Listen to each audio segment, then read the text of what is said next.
game. I couldn't believe it. I thought things would be absolutely, completely horrible. 2015 was going to be the worst year of my life, and it hadn't even begun. And what did I say? Chris said it would be the best year of my life. What the hell happened to Don't Stop Believing? That's a good question. Because belief is very, very difficult to keep. We all like to say we have it, but when you're struggling, it's very, very difficult to keep that belief. And it was tough. It was very, very difficult to believe.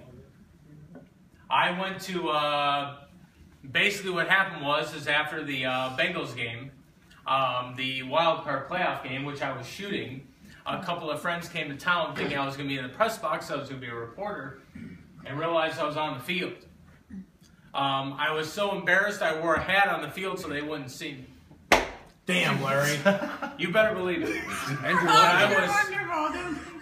To understand how badly I was devastated, I slept 2 hours the night before, and one of the people who works for our station called me and said, Larry, you're going to have to go to Denver tomorrow. I had planned to have 2 days to rest, didn't have to do that. My faith was completely gone. Now, granted, I was a person who grew up in a very close Catholic family. And when I called my mom that day to tell her I was going to Denver, I said, I don't know why this is happening. I really, truly don't understand why this is happening. Why in the world is somebody who tried to do all the right things, tried to be there for everybody else, was watching their career not only fail, but completely crumble before their eyes? Completely crumble before their eyes. And that's where I was in early January. I was devastated. You ask Kagan. I was sitting there. I had my coat on, my hat. And I was sitting there because things were so bad. So let me tell you what happened. As for all those who are here, I had applied for a job with the Tribune station in Houston, Texas, about 3 weeks before the new year, when all became that it happened. So they were looking at my stuff. They liked my stuff. So I was sitting there in Denver. I got an email. And it said, what do you want to think about this position? On the Thursday night, when I got done with all my web stories, this is about 2 in the morning, I said,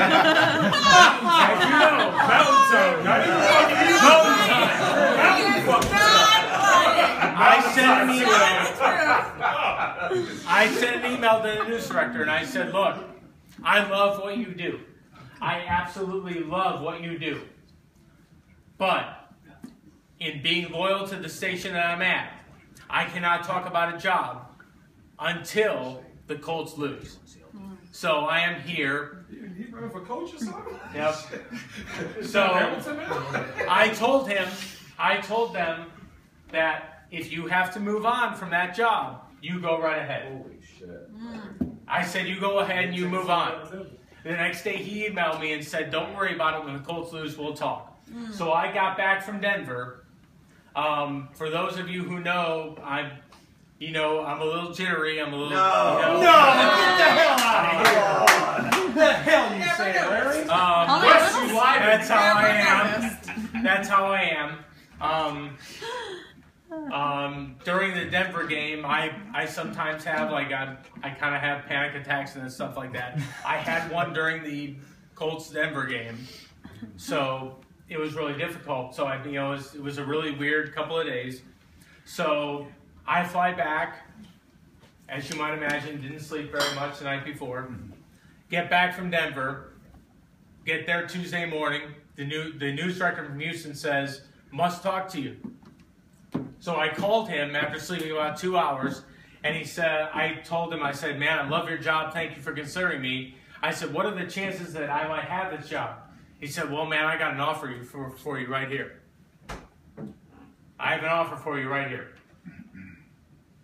So I told him, I love the opportunity. I must talk to my family. As many of you know, I'm very close to my family. So I didn't call. My sister called me at Foxborough when I went to the Colts championship game. Foxborough at about 11:30 at night and said, this is a wonderful opportunity for you. why don't you go? So I accepted the job at about 3 in the morning in Foxborough. Once again, after all the web stories. I said Drinking beer. no, I was not drinking. No, absolutely not. So I accepted the job in Houston. And I accepted the job in Houston that night. So covered the game, flew back. I actually went out to the field in Houston because as many of you know, I love sports. So I walked out to the field.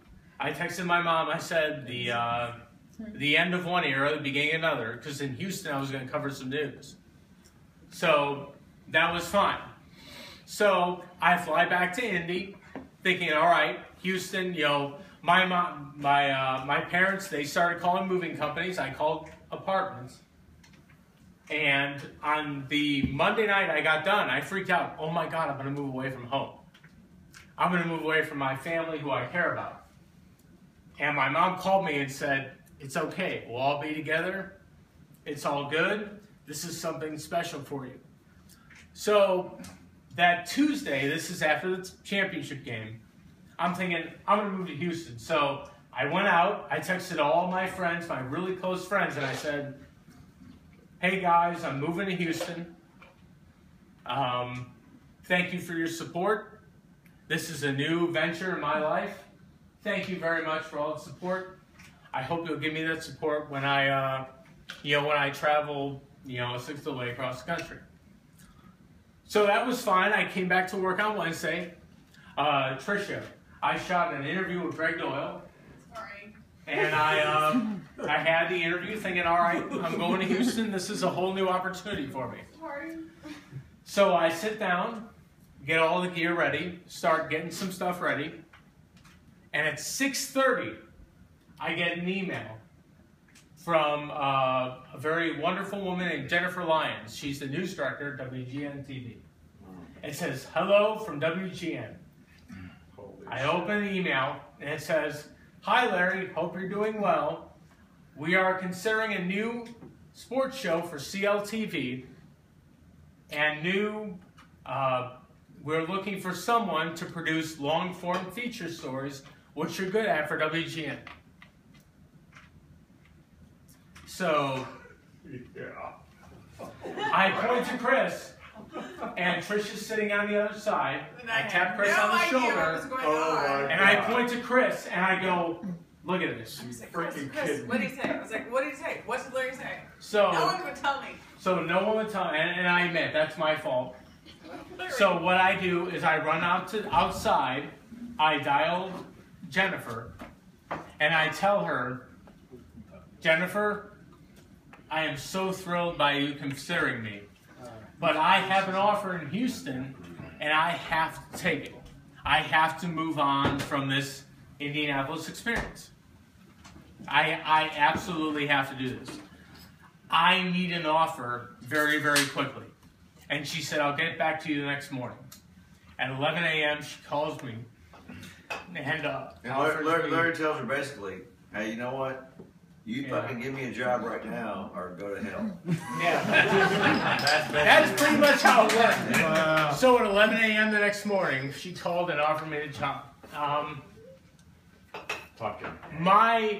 The reason I'm telling you this is not to seem horrifically narcissistic, which I'm afraid everybody's going to think of me, but... Oh, yeah. This is basically Narcissist Anonymous in here. Fuck, we work in television. In my darkest days, those who everybody told me, you have to believe. You have to keep believing that things will work out for what is best. And at the end of the day, it all worked out. It's a miracle.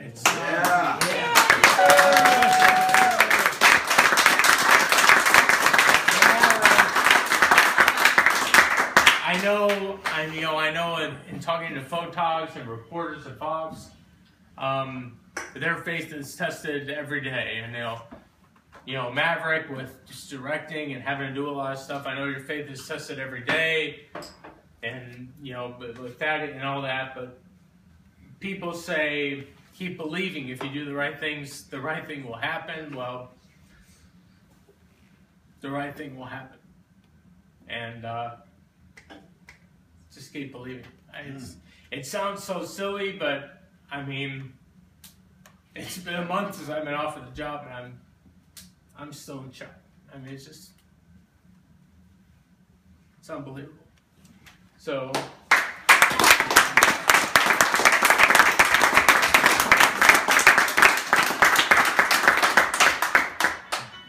We love you, Larry. Should we raise a drink to Larry going home? Yes, Larry's going home, everybody. Don't stop believing. And as everyone knows that works here, like the night shift, the morning shift, whatever, you've seen Larry there till 3 a.m., 4 a.m. No one in any profession, any business, has ever cared more or worked harder than Larry Holland. Yeah. Right, kid? Always a pleasure. Well, just to get some more credit to myself, I did tell Larry. In all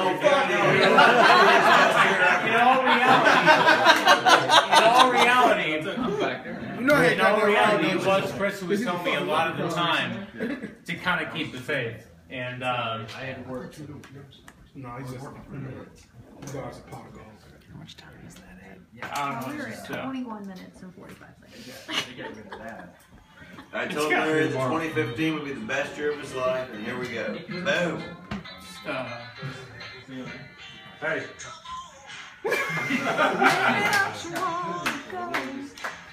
you're going. boy, man, was this sound? I used to know this loser named Jake Miller. He worked with me in Bowling Green, and now look at him. And Chris was there, just as he was for you. He said, "Come back to the dark side." That's what I and said. I did. And then I left again. Listen to me. And I'll never go back. I have the juice. I love PR. You got the juice now. I will put your goddamn chips in the freezer. I love cold Doritos. Thank you, Chris.